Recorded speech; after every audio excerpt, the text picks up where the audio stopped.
Hi, everybody. I'm George, and this is the best little horror house in Philly, the show where we talk about the best horror movie ever made, according to our guest, at least. And today's guest is the first for Plutember, where we're celebrating December with the other members of We Heard About Pluto, the Psych Rewatch podcast that I am an additional host of. Today's guest is the primary host of We Heard About Pluto and Happy Hour with Regs. Mike Regan, aka Regs, is here. What's up, pal? Hey, what's up, George? Thanks for having me. Plutember? Plutember. I love it. I love it. That's fun. I was like, I feel like I gotta have some kind of name, even if it's just the clumsiest portmanteau ever. I love it. Plutember. It's gonna catch on like wildfire. I can tell from how much it's stuck in your memory. In your memory here. Plutember, I think I said it first. Yeah. Well, we'll see. Maybe next week it will be called something different. Who knows? I love it. JP's gonna love it too. All right. I'm excited to be here. Thank you for having me. Yes, truly my pleasure. Regs, this is genuinely, I don't know what the answer to this is. Why don't you tell me a little bit about your history with horror and what your relationship with it is like in general?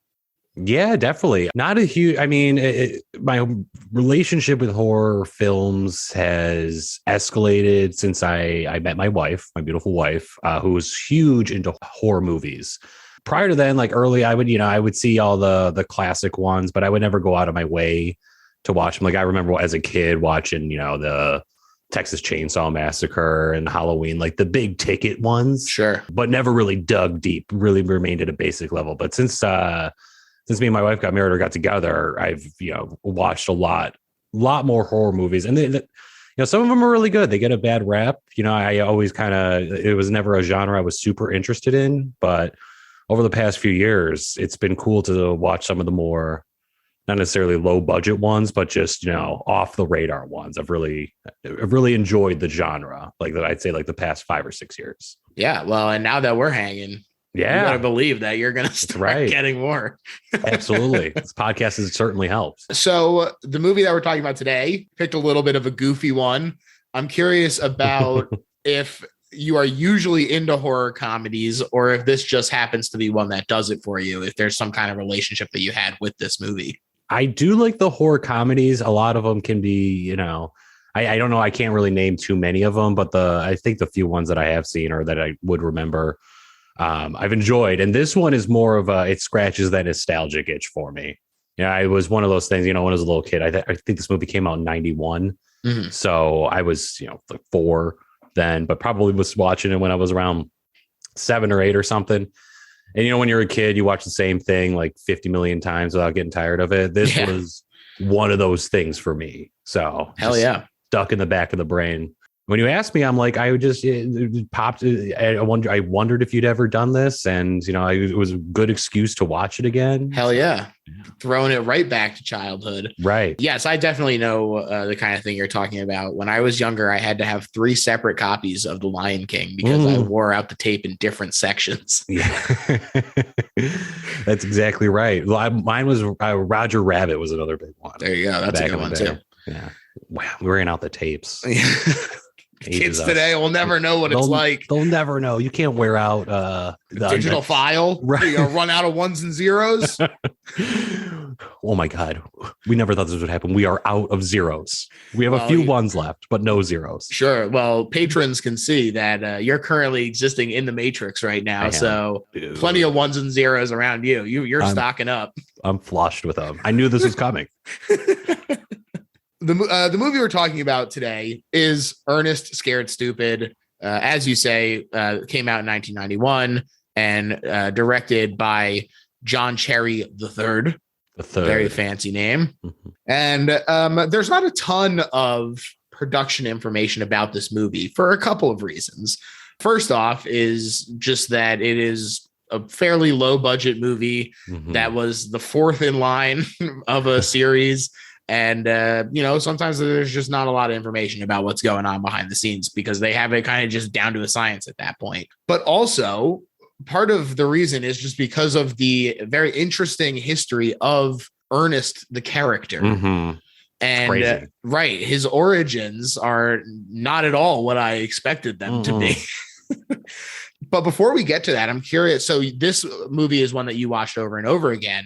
Right. Do you watch the other Ernest movies? This is the only Ernest movie I've seen. I tried watching the very first one as well, the something gloom beam or something like that, Dr. something in the gloom beam, Dr. Otto maybe. And that one wasn't clicking for me anywhere near as much as this one did. This one I enjoy a lot, and I'm wondering if I should go back and watch the other Ernest movies, or if that's just going to tarnish the gleam on this one.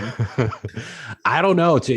I've never seen. This is the only Ernest movie I've seen as well. Wow. I think I'm a little. We're on the because, like I said, this one came out when I was 4, so they may be a little. I may have been a little too young to appreciate the Ernest character, right? But I think this one too has that it's a Halloween movie, so that there's not a bunch of them to watch as a kid. And this was a kid friendly one, so I can't remember the first time I ever seen this too. I don't know if it was on TV because I can't imagine I was watching it when I was 4, but I feel like 6, 7. Sure. That was probably this would be very scary as a 4-year-old. Yeah, I mean it might even be scary as a 6 or a 7-year-old. Yeah.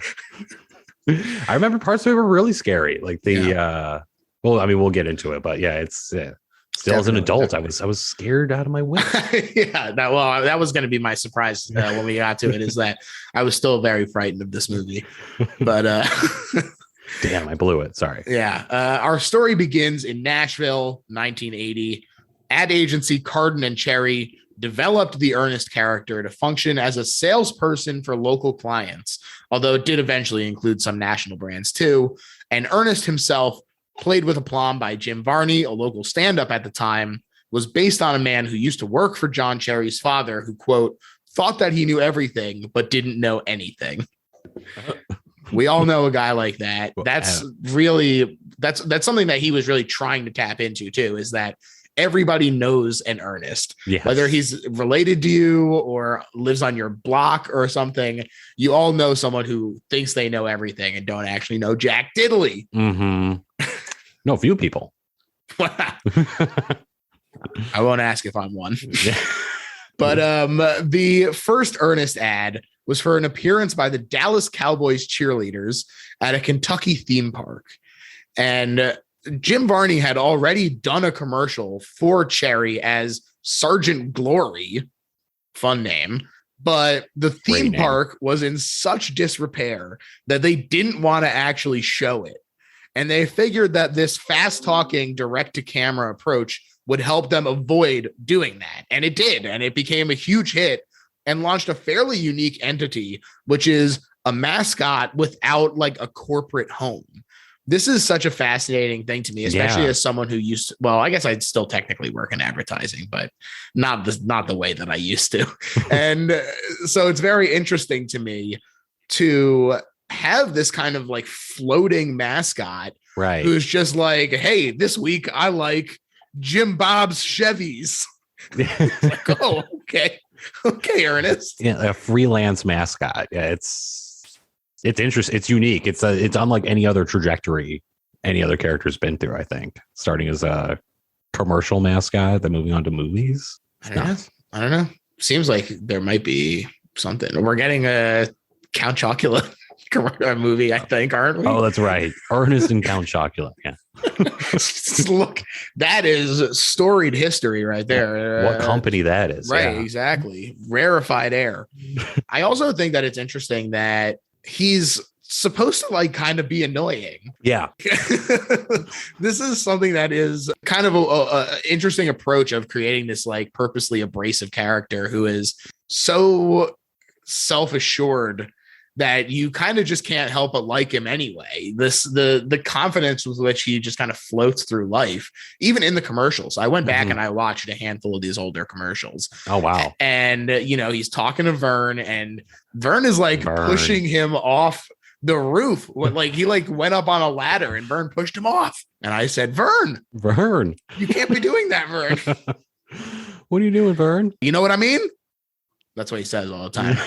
But yeah, so I just thought that it was a really interesting origin story for old Ernest P. Worrell. Ernest P. Worrell. Yeah, it lended that, I'm at 4 movies. I think at least 4 movies. It's like 8 movies. It was like 4 for Touchstone. We'll talk about it. But yeah, it's like 4 for Touchstone and then like 4 more independent ones or something like that. Totally overachieving. Yeah, for sure.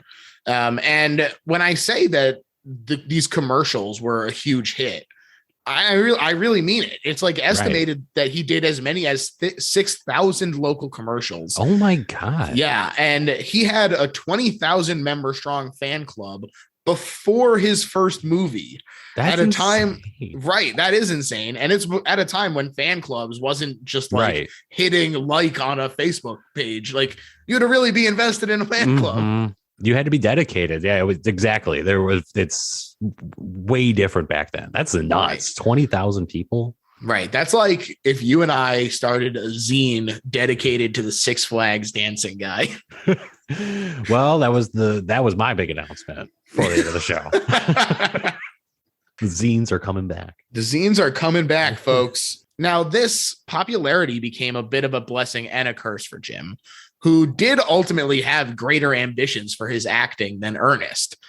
In particular, he mentions a couple times being into Hamlet.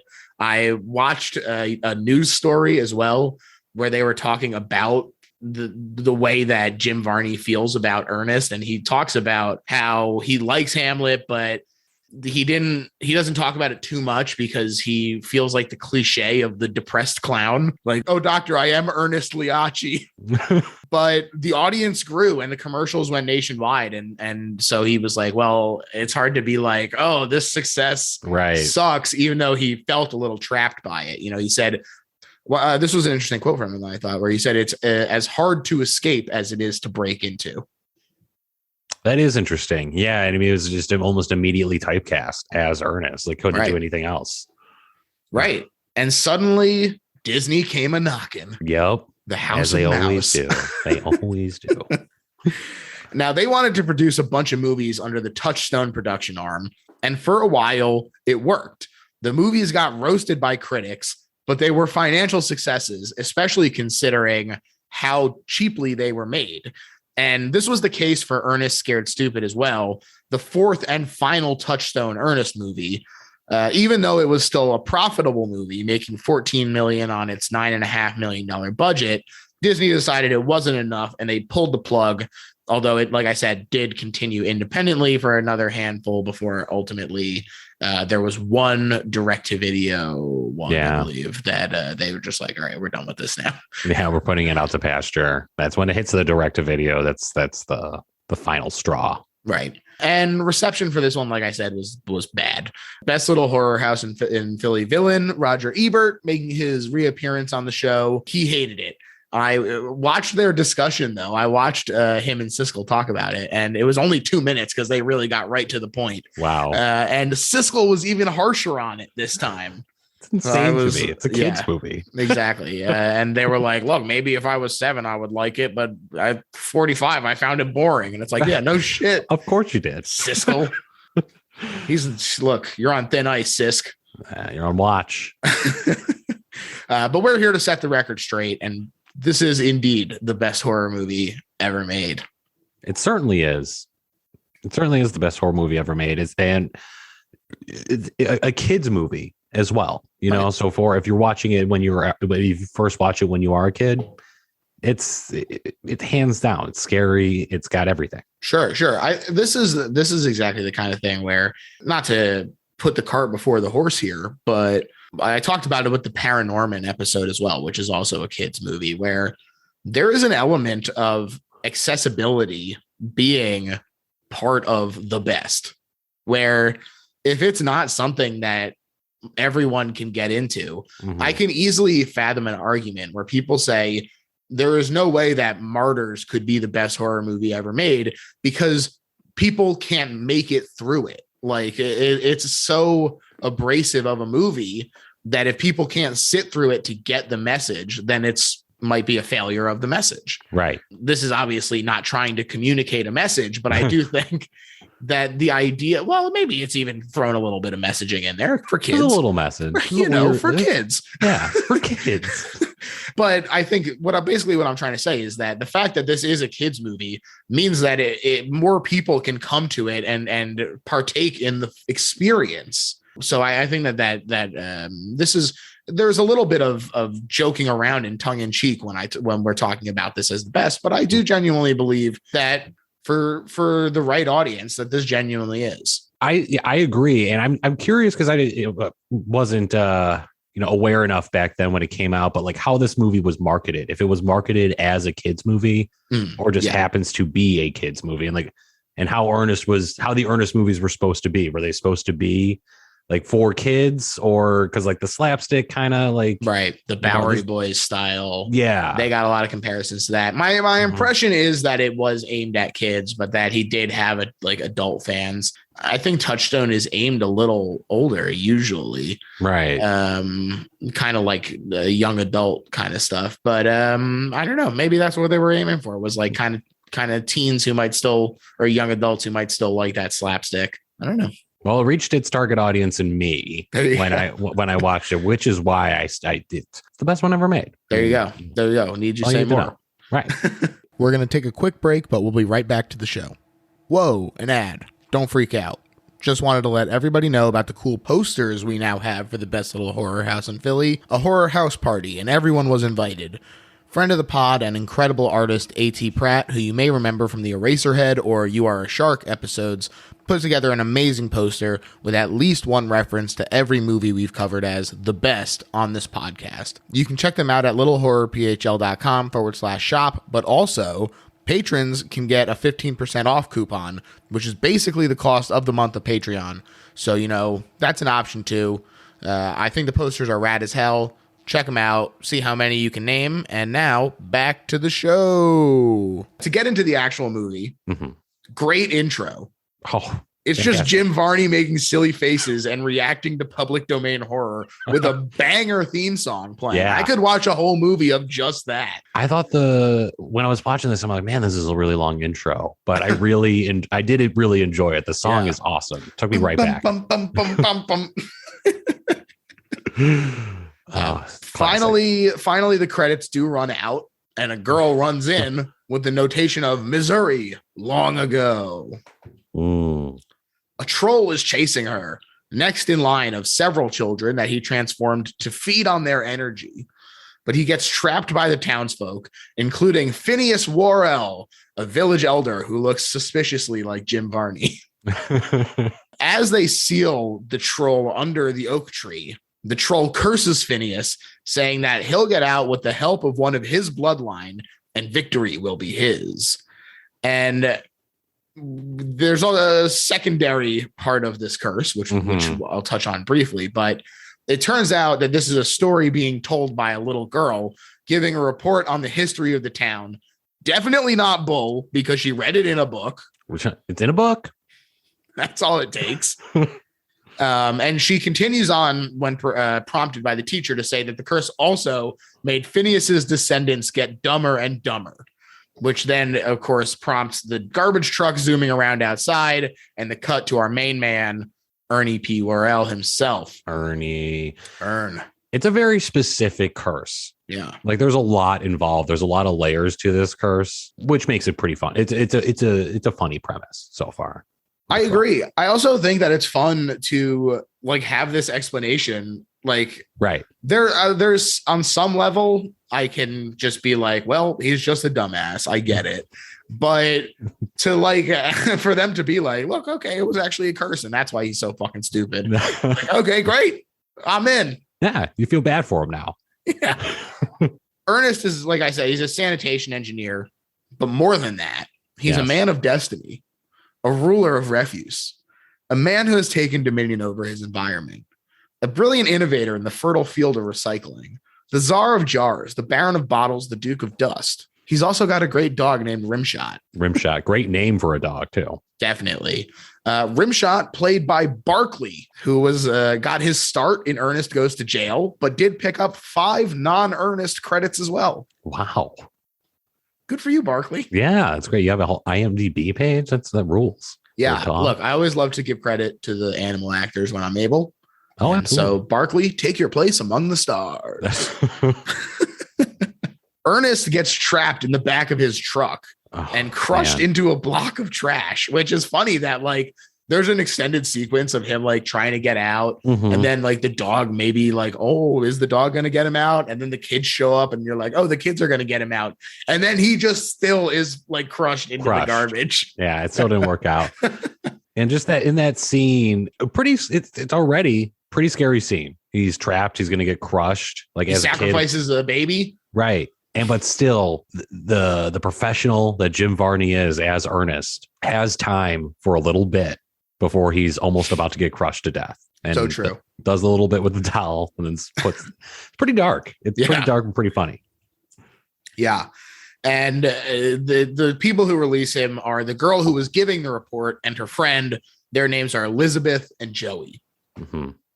Now, Ernest is supposed to be cleaning up the Hackmore place, but the Hackmore place is scary.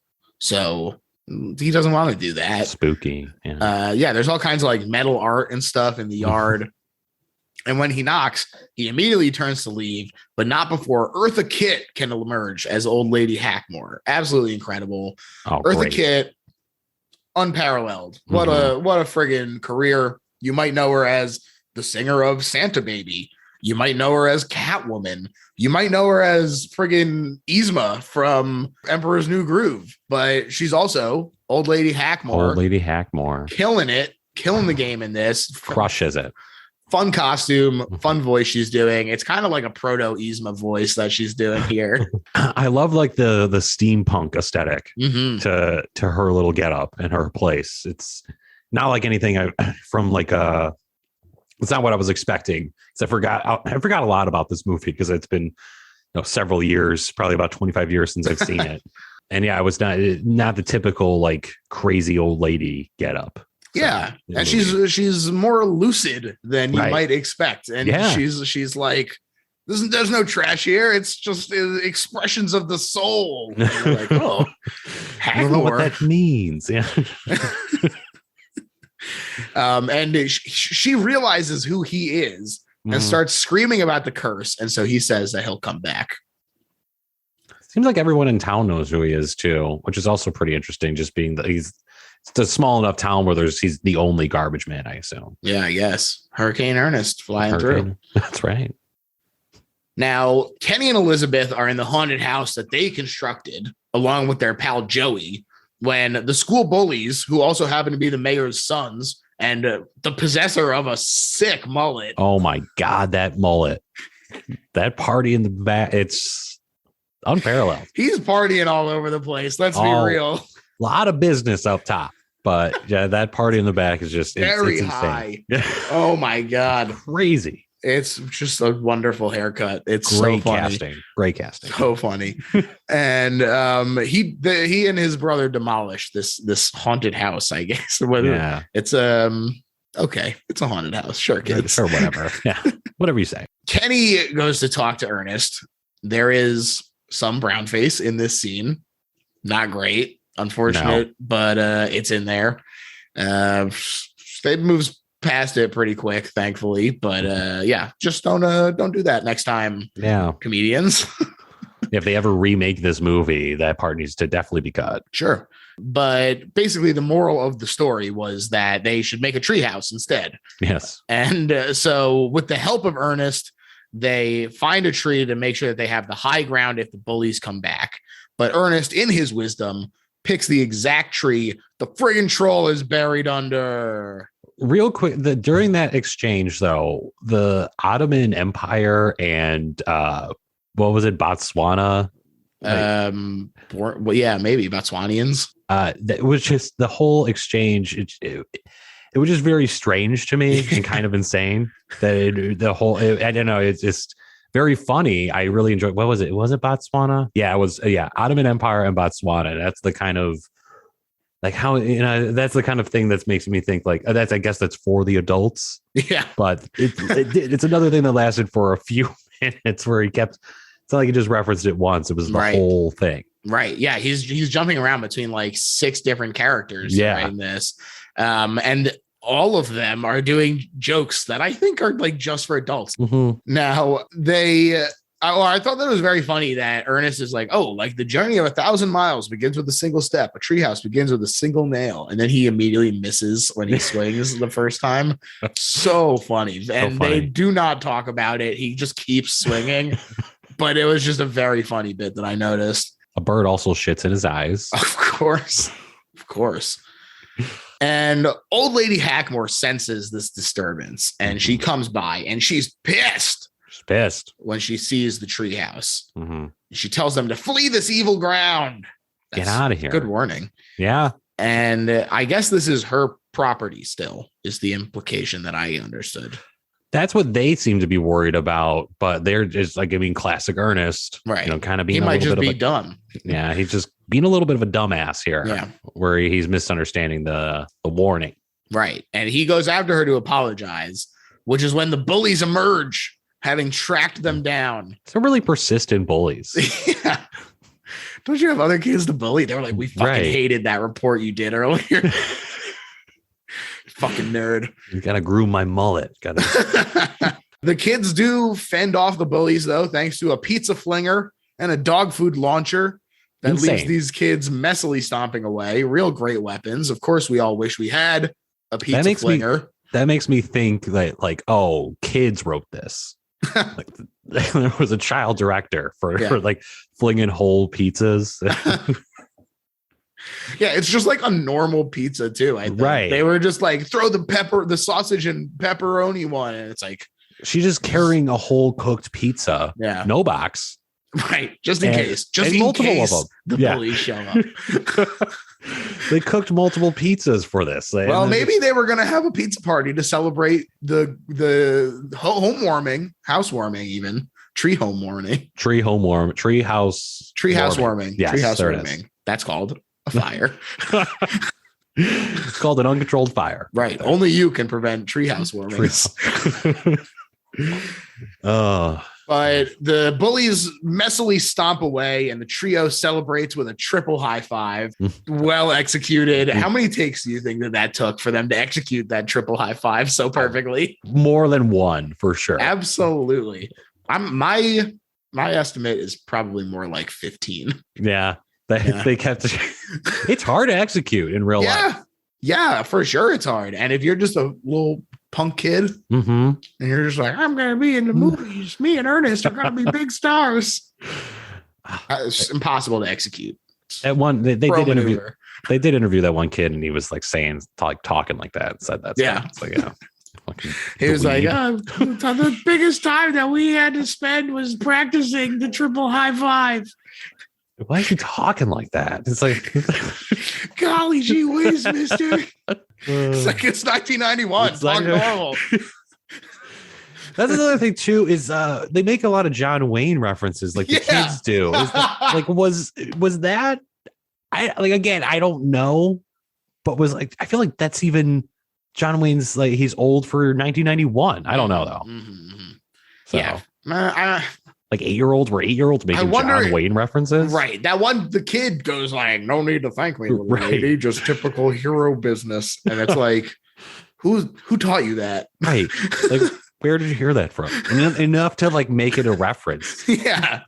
To use it correctly in context. Right. Not around your parents to like try to seem cool or something. Like you get their stuff. Yeah, I don't know. They cut away after that, but what we missed is the girl being like, "What the fuck are you talking about?" I have no reference point for that. What the fuck do you mean? What is this voice you're doing? Who are you? Yeah, it was a crazy deleted scene. Yeah, that was a good one though. I like it. Was good. The deleted scene was nice. A lot of swearing. Yeah, it was a strange special features. But Ernest returns to the treehouse and he tells them about what old lady Hackmore said to him. And I like that he stays mocking, but the kids get more and more scared as he tells the story. That was very fun, I thought. And he ultimately revives the troll as promised. He doesn't take it seriously at all. Nope. Which you'd expect, considering this prophecy appears to be true. Sure. Where the descendant is very dumb. So right. Yeah. It's all coming together. It is. I just realized that's a line from The Emperor's New Groove. Oh shit. Wow. That's all coming together. And the kids all run away as a storm kicks up, leaving just Ernest and Rimshot and Trantor. Trantor. Let's talk about Trantor. Oh my God. Nah. Crazy scary. Terrifying. Disgusting. First off, 2 noses. Yeah. Gross. We can smell a lot. A lot. I mean, we don't have to, some stuff isn't talked about till later, but just appearance wise, disgusting. Disgusting. For one of the, maybe the best representation, I would say, of a troll in cinema or in pop culture. Wow. Just based on, it's like, even as an adult, I remember watching as a kid. I'm like, oh God, this guy sucks. He's pretty good. Yeah. Or, I mean, he's bad in that he's good. Right. He's good in that he's bad. Yes. And I mean, he's just got boogers and slime. Yeah. Huge, like the teeth are like weirdly huge. Right. Meaty hands, just huge head on a tiny body. Yeah. It's really not proportioned correctly. It's upsetting. It's an upsetting costume. Get me away from him. Right. And Trantor does leave Ernest alone, but not until he accidentally kicks a bunch of milk at him in his cowering. Yeah, like why is all this milk just being wasted too? Like in this scene, like there's just all this leftover milk in this garbage that was the next ammo for their pizza flinger. I guess so. Yeah, too. Pizza scaring bullies away. Sure. I know we already talked about it. Sorry. It's insane though. It is. They would just be like, "Oh, yummy! Give me the pizza." The trio goes their separate ways because they didn't see the troll. But when Joey falls into a mud pit, he sure does see Trantor, who grabs him and turns him into a wooden doll. And we now know another power of this troll where he can mimic voices. Fucked up. He only uses it for like fucking with people too. Totally. And he knows exactly, like we're learning how devious this troll really is. It's kind of dark. It's kind of dark for a kid's movie. He like immediately knows everyone's names. There are dynamics that they all have together. Right. Exactly. The fact that Joey would know who Ernest is. Like he knows all this shit. It's crazy. Right. Powerful. Now, Ernest is panicked and heads for Kenny's dad, Sheriff Cliff Binder. Ugh. The sheriff does not believe him, obviously. It's kind of an outlandish story, you can admit. Yeah, it's understandable, especially coming from Ernest. Sure, although Kenny is worried too. And I really liked this bit here where Ernest keeps talking after they shut the door in his face.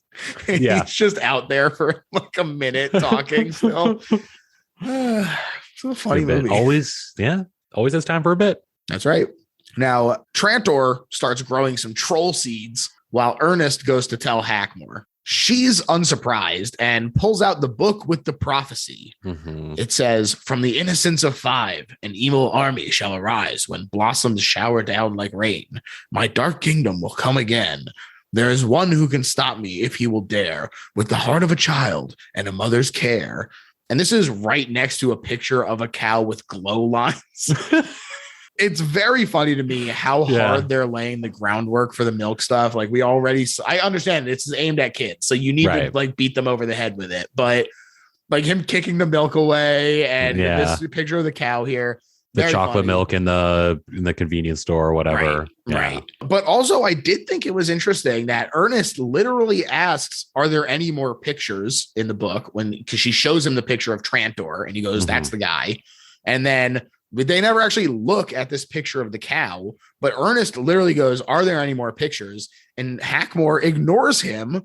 But if they had looked at that picture, it would have made it very obvious that it was milk, and it could have saved them a lot of time. So a lot of time. The real moral of this movie is listen to your village idiots and turn to milk for a solution. Sure. Always look at the pictures in a book. Yes.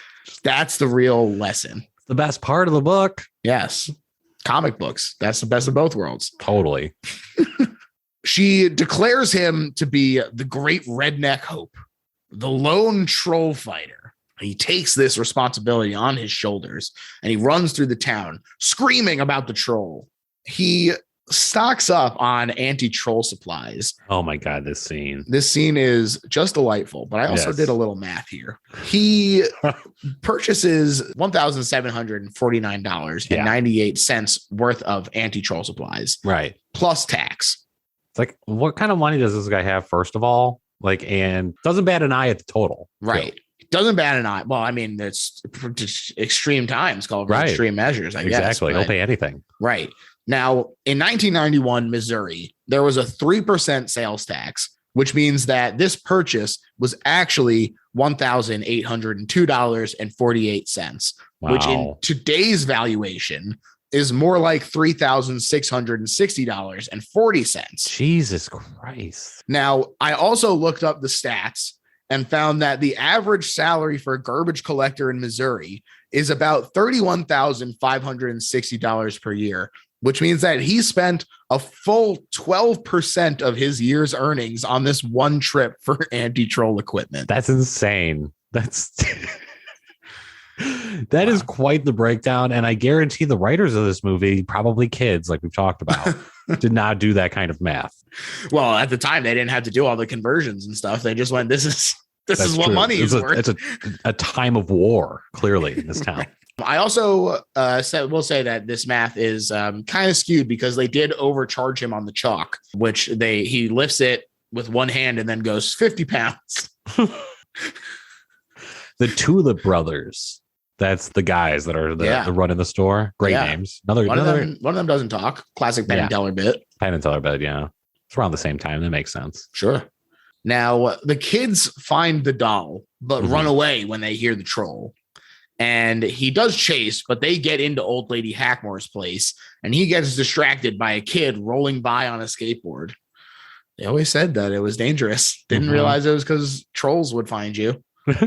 That was really especially because when he gets that one kid, it's in broad daylight. It really is. Nothing is safe. You know, you're just skateboarding along your street, get nabbed by a disgusting ass troll. There's no hiding from Trantor. No, there's no hiding from Trantor. They set up a troll motel trap, and Ernest drives around looking for the troll while Kenny says he's going to grab his dad and meet Ernest at the tree. Elizabeth is being forced to go to the town Halloween party by her hella rude mom. Yeah. Oh my God. She's like, there's no fucking monsters. You're acting like a baby, you baby. Really unsupportive parents. Yeah. But Elizabeth does get away with not having to go because a troll, Trantor, sneaks into her house and freaking makes her a doll too. Yeah. This scene, great jump scare. Oh my God. Perhaps the scariest scene of the movie where she look, but again, too, first of all, how do you not feel the troll in your, this giant ass troll magic in your troll magic, I guess troll magic. This troll is very powerful. So I'll let this one slide, but that was great jump scare. Right. That's the old classic Michael Myers trick. He's been studying up. Yeah. He knows his history.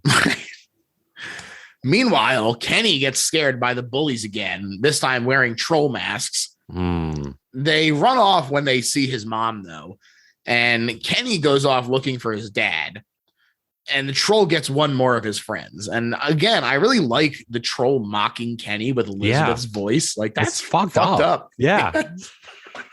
It's super fucked up. And he watches him turn another kid like, you're not going to get away. Like, scary as shit. Trantor really, he makes a meal of this. He does. Yeah. It's kind of a ham. He's got a flair for the dramatic, and you got to respect it.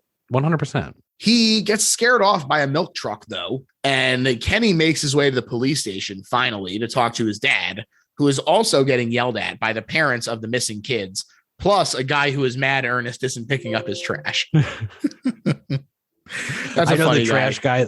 And what kind of crazy ass town is this where the trash is picked up every day, too? Right. He said it's not picked up for 2 days. Like, my house is overflowing with trash. Like, how much dude, fucking relax. Trash do you have? In 2 days. He also, this is obviously for the bit, but this guy interrupts like 3 people being like, my kids are missing. He's like, I'm so angry about this garbage. It's funny too, because like leaving this scene, there's not more of a town-wide panic. Like things just seem to go back to normal, even though several people's kids are missing. Right. They just go, why aren't you doing anything? And he goes, we are doing something. And they go, oh, okay. Okay, cool. Just want to make sure. Right. We'll go to the Halloween party then. Oh, everything's good. Thank God. This one sheriff is on it. Perfect.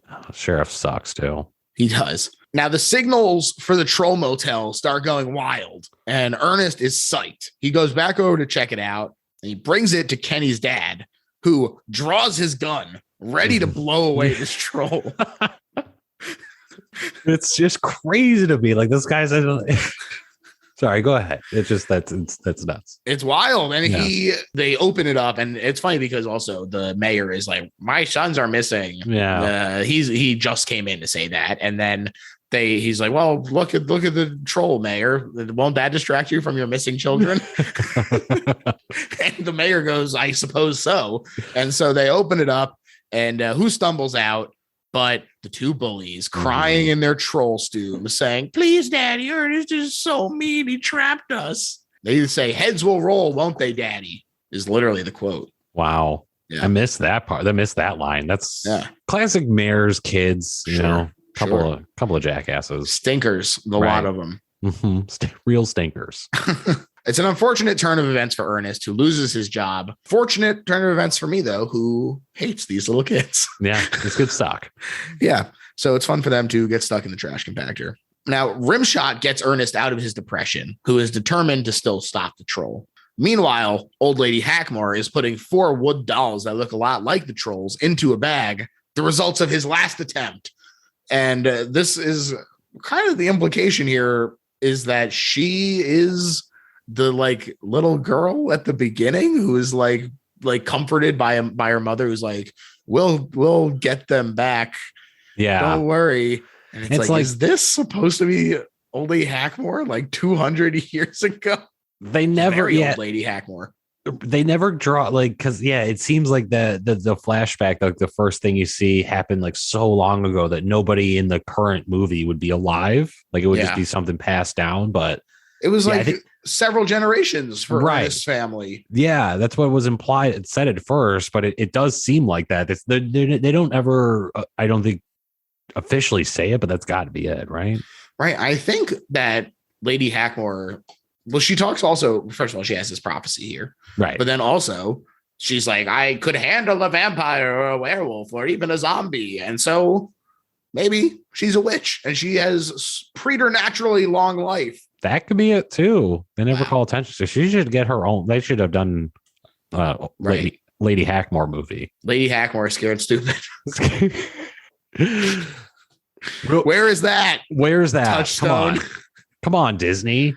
Get on the horn. Touchstone. Make National Treasure 3. Yes. And then Old Lady Hackmore Scared Stupid. Scared Stupid. Starring Eartha Kitt. Right. Dead. Long dead, but bring her back. Hologram. They do that with Tupac. Perfect. Yeah. Yes, it'll be so tasteful. So tasteful. Oh, a perfect way to honor her. I bet the Kit estate would be just delighted by this. So great, let's make it happen. Ernest he's attacked by the troll in his truck, who wants him to pay for the sins of your forefathers. To this point, I've been trying pretty hard to not just like repeat jokes, but I have to just repeat this one because it is so funny when he says, I don't have forefathers. I only had one and I didn't know him that well. So good. Very, very funny line. So good. He climbs out while Rimshot drives the car. Also very funny. Unbelievable too. Like who doesn't make any sense, but I'm here for it. I'm here for it. Sure. Good, great job, Barkley. Yeah, great job. Crushing it. Yeah. And he finally knocks the troll off the back by throwing a rope at him. But the troll also grabs the rope, pulling the truck back. Insane. Yes. That I will say that's also a fun moment that genuinely kind of took me by surprise, where I was like expecting this to just be like another quick encounter and then they rush away again. But when all of a sudden the car stops and I was like, oh, we're not quite done here. The troll is like we see in this scene, like crazy powerful. Yeah. Like, doesn't he have this huge knife too?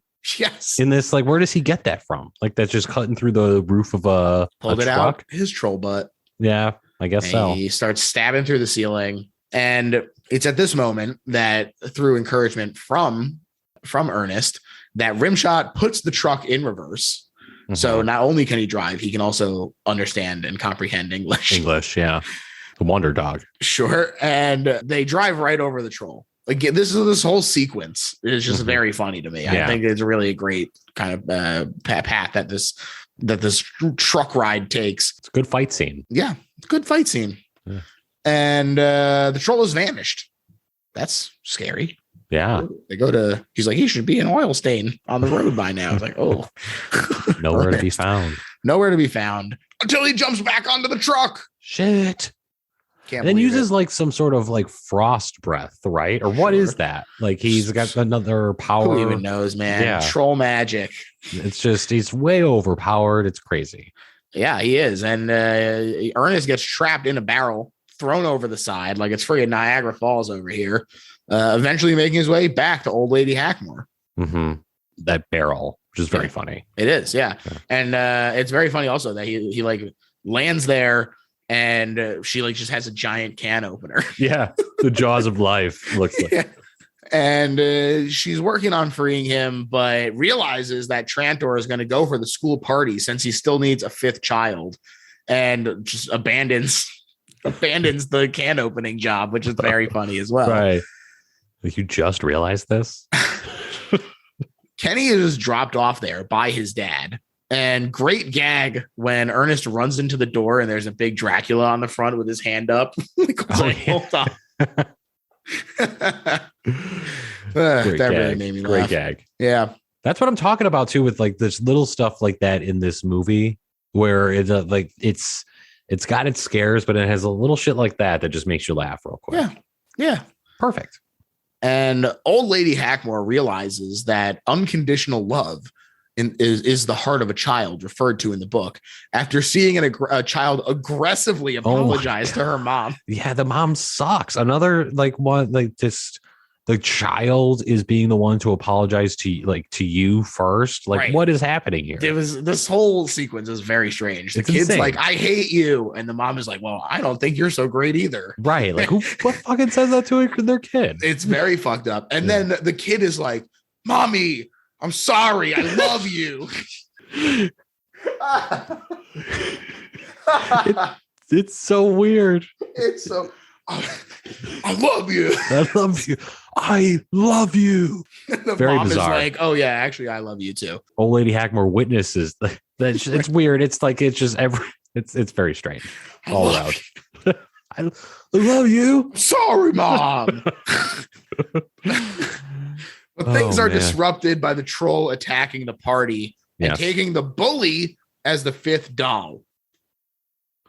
Ernest attacks, but it does nothing until he gets ice cream all over himself, and the troll leaves in fear, but not before turning Rimshot into a doll as well.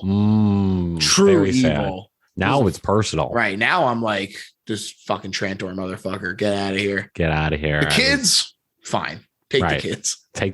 Forget about the kids. You touch Rimshot, and we're coming for you, Trantor. Now, Kenny realizes finally that mother's care is milk. So they have all the pieces together now. Yes. And he tells his dad about it while Ernest is driving off after Trantor. Old Lady Hackmore rides off as well on a bike, and Kenny gets a bunch of kids together to get milk as a weapon. This right here. This is like kids' fantasy. This is another point where I'm like, the kids were in the writer's room on this one, where it's like, this is a kid's fantasy. Go like getting the gang together like this to like take down the monster. Oh yeah, with water guns, super and shit. Soakers. Like, I literally had the super soaker that Kenny has. So good. This incredible. Is scratch that. It was like I was on some sort of wonderful nostalgic drug watching this, and this scene too, the upcoming one where they gather the kids and then they go and get the milk. Yeah. Like, that is burned into my memory. They get like yogurt bombs and milk grenades. Mm-hmm. I'm about to gather up the neighborhood, go on a troll hunt. See what it's like. Water guns full of milk. Yeah. We know it works. Yeah. We know it works. Trantor goes to the tree and he unleashes the army of trolls from the pods, despite Ernest's efforts to stop them by just like catching them, I guess. Unbelievable. This is something we should touch on real quick because he tries to catch, the thing is to not let them hit the ground because that's when they start to grow. Right. And he tries to catch them and then proceeds to catch none of them. They all hit the ground. Hit the ground. He literally catches a bunch and then starts putting them on the ground so he has room to catch more. It's like moments like this too. It's like I watched this movie a couple times and I'm like, this guy really is kind of a dipshit. It's the title does not lie. I'm really starting to think that Ernest might be dumb. Yeah. I'm like, oh man, it's not just they're not just saying that to sell tickets. Right. This guy fucking this Ernest guy. Kind of a dumbass. He's not the sharpest tool in the shed, is he? And that's another reason I have a problem with the title too. It's because it's Scared Stupid. I mean, he was already stupid. But he is scared in this moment, is he not? That's true. But like I think a better, more accurate title would be Ernest, already stupid and scared. Sure. Ernest, starts stupid. Gets scared. The scaredness makes him even more stupid. Yeah, that's perfect. Put that on the poster. Print it. We're perfect. We got it. The townspeople show up only for the trolls to immediately overwhelm and beat them up. This is a very funny costume as they all like run around in their costumes. The one troll bends the shotgun barrel back. Classic. Great. Yeah. Ernest kills a guy, though. He hits the guy in the bee costume on the head with a bowling ball. Oh, yeah. And the guy goes like, and it's like, that guy's dead. Yeah. He's 100% dead. Right. For the listener, I just did a perfect recreation of the scene. It was crazy. I was a little scared that he was dead. Right. It was a good thing I jumped right back in. You did. Professional. Kenny and the kids show up and they melt the trolls with the super soakers full of milk, the yogurt bombs, the milk grenades, and they save both Kenny's dad and Ernest. And so there's just the one casualty. Just the one bowling ball casualty. Right. I want to say acceptable losses. It was deemed. Yes, it was. Yeah, no one really remembered. They didn't charge Ernest because they said, well, it was in the fight. Yeah, it just happens. It was in the troll fight. He knew what he was getting into. Time of war. Yeah. Right. I want to say real quick, though, that the trolls being birthed, the baby trolls, first of all, they're birthed with weapons, which kind of explains why that other troll had a knife earlier. Sure.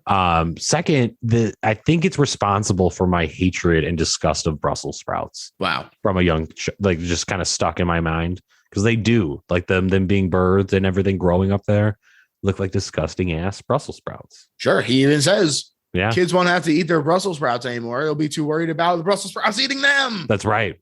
Wow. That might have made me hate them. Wow. I like them now. They're fine. But as a kid, I thought they were disgusting and evil. Yes. I recently tried them again and I liked them. They were not my favorite, but I would eat them again. They always have them at like the hipster places now, like the upscale restaurants. It's always a side option. Brussels sprouts. They always have like bacon on them. They're pretty good. Not bad. Sure. Roast that bad boy up. It's all about the preparation, It's I think that the issue is that it's probably something that's very easy to fuck up. Yeah, that's true. They're mushy. Gross. Yeah. So there you go. That's the Blue Hip cooking corner. We stepped into the kitchen. We stepped in the kitchen real quick. Have to. I mean, especially with this movie, there's so much food waste and food mentioned. Yeah, we had to stop and get some more popcorn too. That's right. Trantor entreats the forces of hell to make him more powerful, and they comply. They say, "Okay, Trantor," and now he's invincible. Truly wild. He grows a bunch more horns too. Yeah. This is truly disgusting, like the worst version of him. Yeah. And I love the little cartoon Trantor Prime.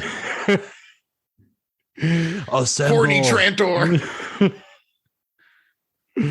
Oh, he's disgusting. The tentacles and everything. Oh, but I love the cartoon ghost that's around him as he's like gaining his powers. It's very cool. It's very 90s. I love it. Spirits of hell, baby. Yeah.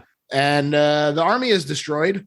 And the town is psyched, but Trantor reemerges and summons a wall of flames from hell also, I presume. Yeah. It's a lot of fire down there. Yeah. Kenny tries to get him with the milk. I did initially write this as tries to milk him and then thought maybe there's a better way to phrase that. Turns out there isn't. Right. Too bad. That's the only way. Kenny tries to milk Trantor and it does nothing except get Kenny turned into a doll too. Tragic. Rookie. Rookie. Yeah. Everyone is so sad. They're so sad. Oh my God. Fuck. Can we just mention real quick how terrible the actors these parents are? Like the parents of Kenny. It's so bad here. Oh, we're so sad. Our child is dead. Oh, we think, I guess. Like, Yes. you know, it was just bad. It's the only bad part of this movie. Ernest makes a last stand with the town in his corner. I did also think it was funny to hear how bloodthirsty the crowd is. They're not just like, oh, get him. They're like, kill him. Kill him. Yeah. They want to see blood. But this is where Ernest realizes that he needs to love Trantor, not milk him. The heart of a child. Oh, this my is God. what it was all about. So Trantor, weird. I'm sorry. I love you. It's so weird. It's so weird. I love it. I was like, what the fuck? When I totally forgot this was the ending. And Yeah, like, what the he beckons Trantor in for a hug, and they dance together. Yes. And Ernest loves him so much that he leans in and smooches him in the snot-caked snoot. Ugh. And Trantor seizes up and explodes. See, I mean, that's all he needed was true love. Unconditional love. Unconditional love. And everyone is so happy now.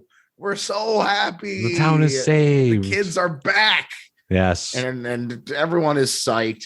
But Ernest is a hero. The dolls are restored, including the 19th century ones. Fucked up. It's fucked up. Like, especially like their like Mrs. Hackmore's like siblings, and like she's like 90 or however old, and they're still 90 kids. feels generous. I'm being generous. Yeah. And just they're displaced in time. They have no understanding of it's technology. so fucked up. Yeah. It's crazy. Like they could have not done that too. Like they could like that could have easily not been part of the story. Right. They could have been like, those kids, unfortunately, were lost to the trolls. No one was asking about it. Like right. And it's so funny too, because the mom of old lady Hackmore is so specifically like, don't worry, we'll get them back. Who is forcing this plot point in? Right. Why is this part of it? The suckers, it's the people that really bought into the Ernest lore. Right. Like, you know, the nerds showing up at Comic-Con. Like, actually, where was old lady Hackmore's kids or whatever? Right. This was actually another one of the deleted scenes that they put back in. It was them at Comic-Con, where the nerd accosting them. This was the original Snyder cut. So there you go. That's right. And everyone is psyched except for Ernest, who's very sad. And he goes, nothing for George, nothing for Ernest. Wow. I just see myself as Ernest. He's such a relatable character that I put myself in his shoes. And luckily, there is something for Ernest, because who should emerge but Rimshot? He's back, baby. Back and better than ever. Reunited. What a cute pup. Can still drive a car. He has a more complete understanding of his mortality. Mm-hmm. Well, I would hope so. And now he'll live his life to the fullest. He will. Every day. Right. It's last. Right. This is overtime now. Mm-hmm. Yeah. It's just every day is a gift. Rimshot. Every day is a gift. Maybe he hangs out with the 19th century kids. Just like we've been through it. We understand. Right. We get it. Yeah. You'd think there would be was this town Bryersville, Missouri? Yeah. Weird fucked up shit going on there. But that's the end. And now, Reeks, we've reached the point of the episode where we sum up why this is not just a good horror movie, but is in fact the best horror movie ever made. And I'm going to let you start. Great. Thank you. Yes. No, this was. I know you were really fighting me to go first. I got to get in there. It was, first of all, just a thrill and very exciting to watch this again, to have an excuse to watch this again. This was so much of this movie is burned into my memory from childhood. I didn't remember much of it, but almost as soon as that theme song started again, it was, like I said, on some sort of conderful nostalgic drug where it came snapped right back in. I remembered so much of it. I'm like, oh yeah, this is great. This rules. And I tried to put myself in the mindset of me as a child watching this for the first time. Like, would I be scared of this? And there are parts of it that are like, this is scary as a kid. You know, like the troll is disgusting.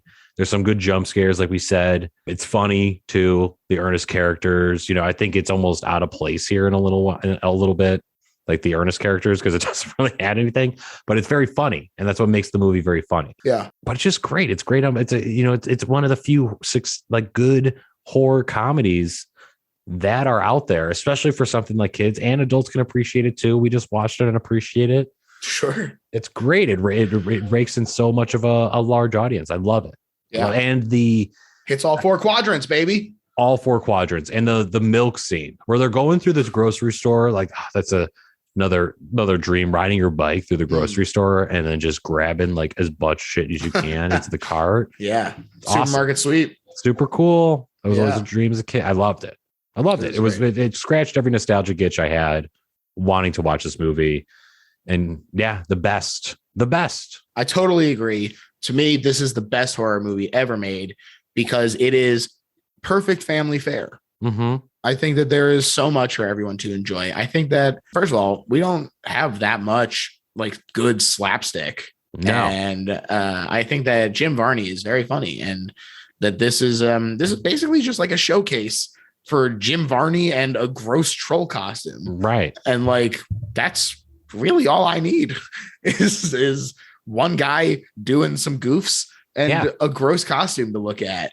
And it's great. This totally delivers on that front while still being a fun movie for, like you said, kids and adults to enjoy together. Mm-hmm.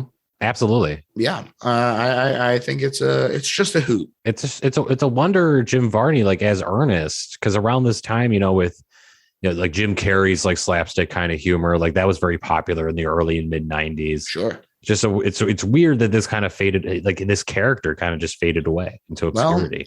Well, it is interesting that it didn't have quite as much staying power. Right. Especially a movie like this. And it's weird, like you look at the Rotten Tomatoes score, it's like 17%. Like, why do people hate this? Right. I get it being like, getting all horror movies or whatever, or scary movies are judged harshly, I feel like, or with a fine tooth. I don't know. But like this one, it's like, why is it 17%? I mean, it's a fun kids movie. Like, what are you looking for? Right. Yeah. So it's like, I understand that it's an aggregate of reception. So it's not like a 17 out of 100, but I agree that more than 17% of people should find this movie to be agreeable with them. Right. like that number feels very low. Yeah. Even just people who are like, I didn't mind this as like background noise. Right. Feels like it should be able to clear that bar pretty easily, but strangely it is not. And so you yourself could be part of the Jim Varnaissance. Mm-hmm. That was not the worst portmanteau. Varnaissance? Yeah. I was going to go with Ernest Scared, and I was like, that is terrible. So Varnaissance is good. Yeah. So we're going to stick with Varnaissance. And who knows, maybe we'll get some more slapstick if we can make this movement happen. I think there's room for it. There's a void there for movies like this. Sure. That appeal to all audiences. Everything is very segmented now. Mm-hmm. Yeah. I think we need a new Jim Varney. Sure. Well, who is the new Rubberface? Whose buffoonery can we sanction? I don't know. Maybe trying to could think be of you, something. Listener. Could be you. It could be you pressed you, referring to me. The answer is you. Yeah. Man, Smokey. That's our second forest fire reference. It's burned in the brain. It's on the mind. It's on the mind. Yeah. Happy first day of Plutember. Great, everybody. We did it. Amazing. Yes. Regs, got anything to plug? No. Well, first, George, thank you again for this opportunity. It was a thrill to watch this movie. Yeah, truly a pleasure. Plutember. Oh God, it's such a bad name. No, it's great. I just said it again. I want to say couldn't do it. In my head, no. I don't know why I want to say Plutember isn't the end of a month. So this is a me problem. And my history with saying words. It's not great. Perfect every time. Yeah, every time. I never fuck it up. No, Plutember is going to be a smash hit. I'm thrilled to be here. It was great to watch this movie again. But yeah, to plug, I'm gonna, I gotta lead it off. with We Heard About Pluto. Hey, I know that podcast. You know that podcast. You're an additional host of that podcast. And Yeah. I don't like I'm an additional host too. I don't like the hierarchy games, that we like to play here.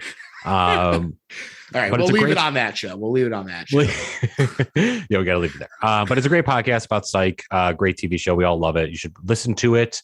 If you're a fan of Psych, definitely check that out. We Heard About Pluto on all the podcast platforms and on Twitter. And then I do a little Twitch stream on Wednesday nights at 6 Central, happy hour with Regs. I like to play classic games and 64 games and just have a few drinks on Twitch. So come by and check that out. There you go. Very cool stuff. Here you have not caught Carmen Sandiego yet. What's that about? Well, here's the thing, because I chose to play Carmen Sandiego. It's classic, nostalgic again.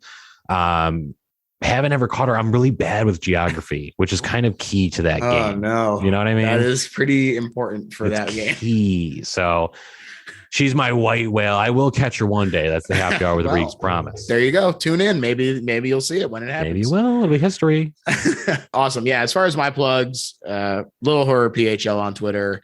That's pretty much everywhere. But also check out We Heard About Pluto. It's a podcast that I very much love recording every week with my pals, Regs and JP. And Psych is so fun. It's such a fun show. Mm-hmm. People should check it out. And then we'll check out our podcast where we talk about it, because we just like the show. We like the show. And I'm in movie mode for this one. But it's great. And it's the same kind of look. If you like this banter, this is just a taste, baby. Wait, how can you not love this banter? Right. So check out We Heard About Pluto. Like Reeg said, it's on all podcast platforms. And check out the Patreon as well for Best Little Horror House in Philly if you're enjoying it, because there's going to be all kinds of really fun stuff. So that's that. Little appearance by the cat right at the end Stevie here. That's Stevie? Hey, Stevie. All right. Bye, everyone. Bye. Happy Plutember. Plutember.